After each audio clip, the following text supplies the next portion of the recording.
reka rero iby'igitabo cy'amakode y'amadogere 33 tubihuze na bike twasigiye muri Bibiliya turebe uko biteye. Ese usanze ibyo tubona kw'isi bitayoborwa n'amategeko gusa, ahubwo biyoborwa n'ibyo umuntu yemera imbere muri we, mubwenge no mu mutima.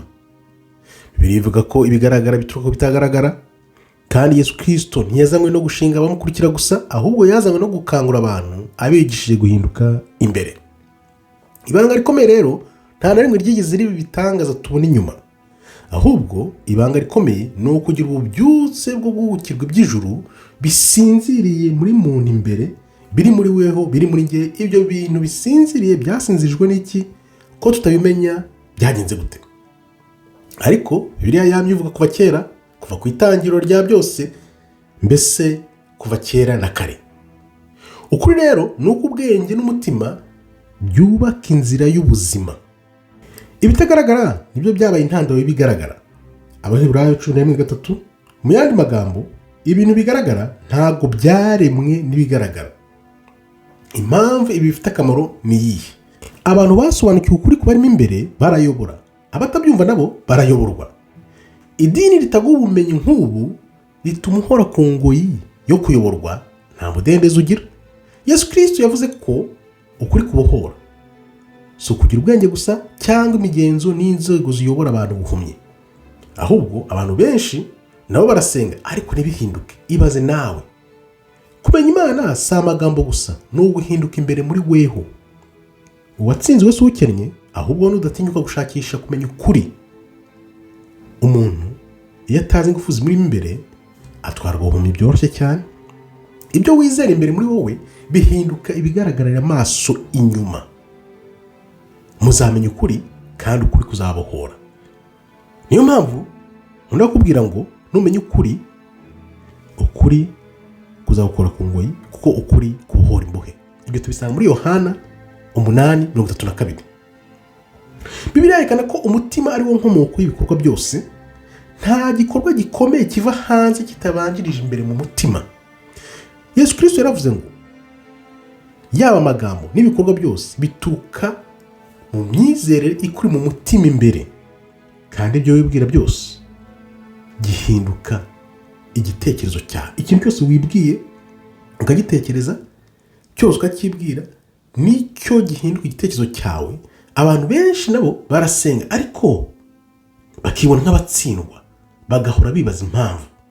Amasengesho ni uko adahuza n'ibikuri imbere mu mutima, bikagutera kwidoga n'umunabi. Erega na burya ibyo abantu benshi bemera nibyo bibaho mu mibereho yabo, kuko ibintu wemeye utekereje kwibwira nibyo bikubaho nyine. Kwizera udafite ukwemera muri wowe by'ukuri nta ngufu na nke bibyara. Abantu benshi baririmba kwizera ariko bitekerereza gutsindwa. Reka ngusubiriremo, abantu benshi bararirimba ngo barizera ariko muri b'imbere baba bitekerereza gutsindwa. Ikibazo ntabwo ari uko Imana yabuze, ahubwo ni imyumvire ihabanye no kumva uko Imana yaremye umuntu. Kubera ko nyine babihinduye, umuntu yaratakaye neza pe. Turagerageza ariko birazimije pe. Turashakisha hirya no hino kugira ngo ukuri, ijambo ry'umwimerere turisigasire, ariko birajimije pe. Dusome rero, kuko nk'uko umuntu atekereza mu mutima we niko ari. Uko utekereje mu mutima wawe ni kuri. N'imigani 23:7 bivuga neza. Dore rero ikintu abantu benshi batabona. Dore igitangaje rero, Bibiliya ntivuga ko hari abantu bafite imbaraga zidasanzwe. Ivuga ko hari abemera, ikanavuga ko hari abashidikanya.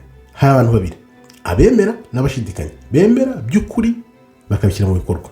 Imana ntikora ahantu hari ubwoba, gushidikanya cyangwa imitima ibiri. Kwa kundi ugira imitima ibiri ntabwo Imana ahantu hakozwa. Niyo mpamvu iyo ufite ubwoba cyangwa gushidikanya, kwa kundi ugira imitima ibiri, ntabwo Imana nyine ikora kugira ngo ibintu bitungane ubiboneshe n'amaso yawe. Imana ikorera hari ukwizera guhamye. Abantu benshi barasenga ariko bagasenga batemera by'ukuri. Ari ukwigiza gusa, bakizera ko bizakoreka. Oya, ntibikoreka. Niyo mpamvu ni ku magambo gusa. Noneho kugira ngo babyishyiremo, babyiyumvemo, ntibibaho, ntibikoreke. Rero bakibaza impamvu. Yesu Kristo yaravuze ati, kwizera gutoye ariko kuzuye gukora ibitangaza. kukanimura imisozi yewe rugeretse. Idini ryo rikwigisha gutegereza, kandi Kristo we yarakwigishije ububyutse bukurimo imbere, akaba ari kubanza kubyutsa kugira ngo noneho ibintu bikoreke. Icyabuze ntabwo ari imbaraga, ahubwo habuze guhuza umutima, ukwemera, ibitekerezo n'ibikorwa.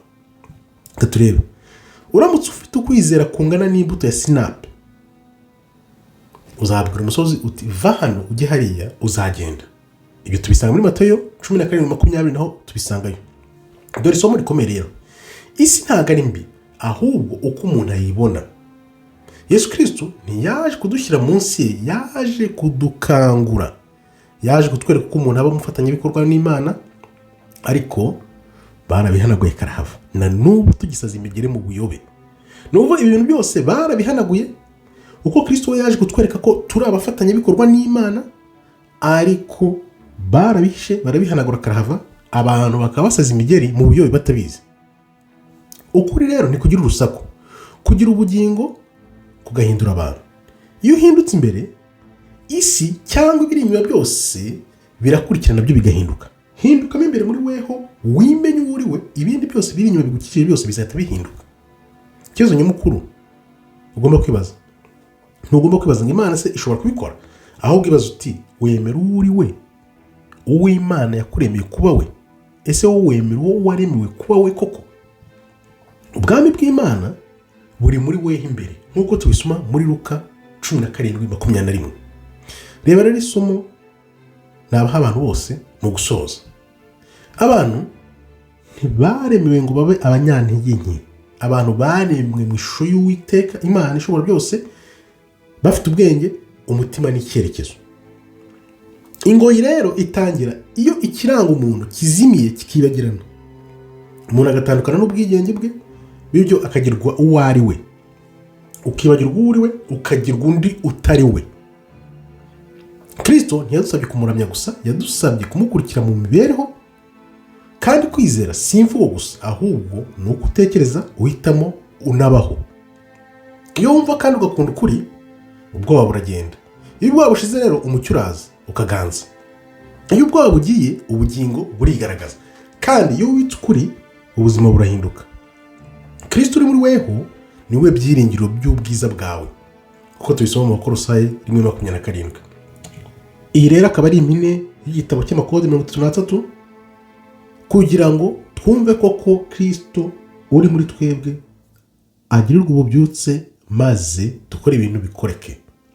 Wibuke, ibintu byose utekereje birimo muri we imbere nibyo bigaragara inyuma. Iyo umaze kumenya ibanga rero, niryo banga, kuko udashidikanye kandi byose birakoreka, kuko wizeye, ufite kwa kwizera kuzuye, atari ukwizera ku gice.